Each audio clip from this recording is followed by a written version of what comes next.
এই খবরটা নিশ্চয়ই সবাই দেখেছেন। বিশেষ করে যারা নিজেদের প্রস্তুত করছেন আগামী দিনে পরীক্ষা দিয়ে পুলিশে চাকরি করবেন বলে, তারা তো নিশ্চয়ই দেখেইছেন। তো আপনাদের কি মনে হয়, আপনারা যে এত পরিশ্রম করছেন, আপনাদের পরিশ্রম ফল কি পাবেন? আজ এই বিষয় নিয়ে এই ভিডিওটা আলোচনা করব। কেউ স্কিপ না করে পুরো ভিডিওটা দেখবেন। আর ভালো লাগলে আমার এই ইউটিউব চ্যানেলটা সাবস্ক্রাইব করবেন, সঙ্গে আমার ফেসবুক পেজটাও ফলো করে দেবেন। নমস্কার, আমি সুদীপ পান। আমার ফেসবুক পেজ এবং ইউটিউব চ্যানেলে আপনাদের সকলকে স্বাগত জানাই।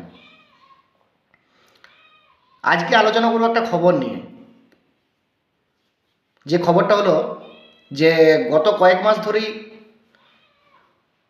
বেঙ্গল পুলিশের কনস্টেবল পদে নিয়োগের জন্যে কথা চলে আসছে, যে একটা 12,000 ভ্যাকেন্সি আছে নাকি, সেই ভ্যাকেন্সিটা পূরণ হবে বেঙ্গল পুলিশে, তার জন্যে রিক্রুটমেন্ট নোটিশ বেরোবে। কিন্তু গত 3-4 মাস ধরে এই খবর চলেই আসছে, কিন্তু রিক্রুটমেন্ট নোটিশ আর বেরোয়নি। এমনকি যারা চাকরি প্রার্থী তারা পিআরবি বোর্ড, মানে যেটা পুলিশ রিক্রুটমেন্ট বোর্ড, সেখানে গিয়ে কথা বলেছেন, পিআরবি বোর্ডের চেয়ারম্যানকে নিজেদের ডেপুটেশনের কাগজ জমা দিয়েছেন। তো তারপরেও এখনও কোনো খবর নেই। পিআরবি বোর্ডের চেয়ারম্যান ওনাদের কিন্তু জানিয়েছিলেন যে আপনাদের ভ্যাকেন্সি কিন্তু খুব শীঘ্রই বের হবে। কিন্তু আজ ফেব্রুয়ারি মাস পড়ে গেল, 3-4 মাস হয়ে গেল, কিন্তু এখনও কোনো খবর নেই। এত আন্দোলন, এত ধর্নার পরেও চাকরি প্রার্থীরা এখনও কিন্তু রিক্রুটমেন্টের কোনো নোটিশ দেখতে পেলেন না। তারই মাঝে আবার এমন একটা খবর বেরিয়ে এলো, জুনিয়র কনস্টেবল পদে সিভিক পুলিশদের নাকি নিয়োগ করা হবে। একটা জিনিস দেখুন, রাজ্য পুলিশের টোটাল একটা স্ট্রেংথ থাকে, 1 লাখ 2 লাখ যাই হোক, একটা স্ট্রেংথ থাকে। সেই স্ট্রেংথের বাইরে তো নিয়োগ হতে পারে না, এবং সেই স্ট্রেংথটা কমপ্লিট করে সিভিক পুলিশ টু কনস্টেবল, মানে যেটা নিচুতলা কর্মীরা যে স্ট্রেংথটা থাকে, সেই স্ট্রেংথের পুরো ফিল আপটা করে সিভিক পুলিশ টু কনস্টেবল। তার মধ্যে জেসিও পড়ে যাচ্ছে, হোমগার্ড পড়ছে, এনভিএফ পড়ছে, সবাই পড়ছে, ভিলেজ পুলিশ পড়ছে। তো এই স্ট্রেংথের একটা লিমিটেশন থাকে, এই এতগুলো। তো তার মাঝে যদি মনে করুন সিভিক পুলিশদের ধরুন 5-10 হাজার যদি জুনিয়র কনস্টেবলে নিয়োগ করে দেওয়া হয়, কনস্টেবলের ভ্যাকেন্সিটা তো কমে যাচ্ছে। তাতে কি হচ্ছে, যারা সারা বছর কষ্ট করে, সারা বছর শুধু নয়, 2-3 বছর ধরে কষ্ট করে পুলিশে নিয়োগ হবেন বলে, কনস্টেবল পদে নিয়োগ হবেন বলে নিজেদের প্রস্তুত করছেন, পরীক্ষায় উত্তীর্ণ হবেন বলে নিজেদের সেইভাবে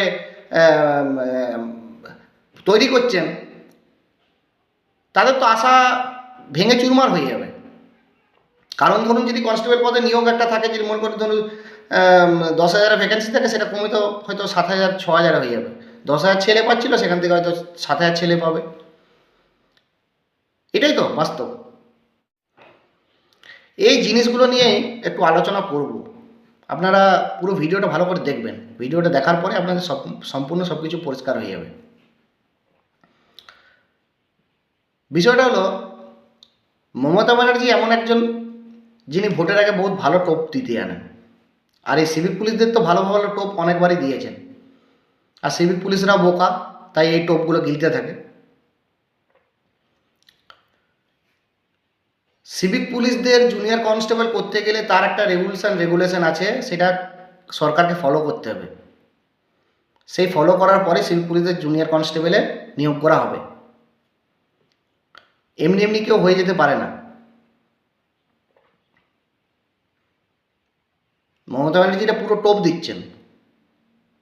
তাই যারা চাকরি প্রার্থী, যারা অ্যাকচুয়ালি চাকরি প্রার্থী, যারা নিজেরা পরিশ্রম করছেন মাঠে পড়াশোনাতে, তারা ঘাবড়াবেন না।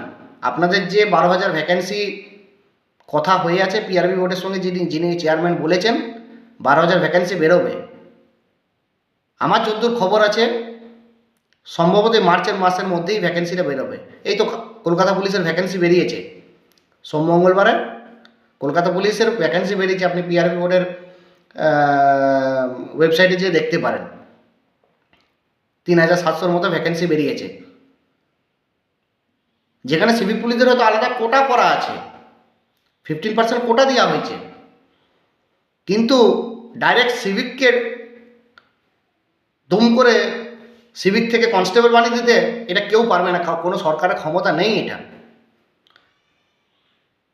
অতএব যারা আপনারা প্রিপারেশান নিচ্ছিলেন, আপনারা নির্দ্বিধায় প্রিপারেশান নিন, নিশ্চিন্তে প্রিপারেশান নিন, মনের বল শক্ত রাখুন, ভালোভাবে পড়াশোনা করুন, ভালোভাবে মাঠে নিজেদের প্রস্তুত করুন।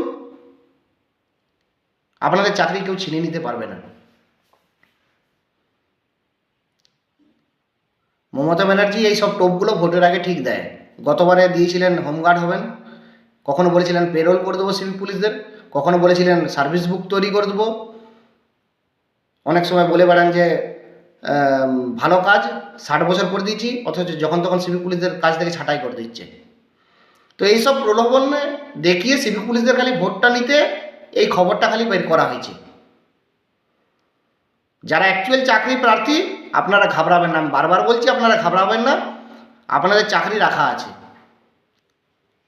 আপনারা নিজেদের প্রস্তুত করুন, কেউ আপনাদের চাকরি ছিনিয়ে নিতে পারবে না। এসব খালি ভয় দেখানো, এসব খালি টোপ দিয়া, এগুলো মমতা ব্যানার্জির কাজ। অতএব ভয়ের কিছু নাই, আপনারা প্রস্তুতি নিন। আমার যেটা খবর, মার্চ মাসের মধ্যেই সম্ভবত বেঙ্গল পুলিশের 12,000 ভ্যাকেন্সি বেরোবে। আর যারা যারা ইচ্ছুক, কলকাতা পুলিশের ভ্যাকেন্সি বেরিয়েছে, আমার আর একটা ভিডিও আছে, আপনারা যে দেখতে পারেন। সেই ভিডিওটা তো কলকাতা পুলিশের কথা বলেছি, কলকাতা পুলিশের ভ্যাকেন্সিটা বেরিয়েছে, সেখানে আপনারা অ্যাপ্লাই করতে পারেন। আপনারা নিজেদের কাজ নিজেরাই পরীক্ষায় পাস করে হাসিল করতে পারেন। ঘাবড়াবার কিছু নাই, সবাই নিজের করে নিজের মতো করে ভালোভাবে প্রস্তুতি নিন।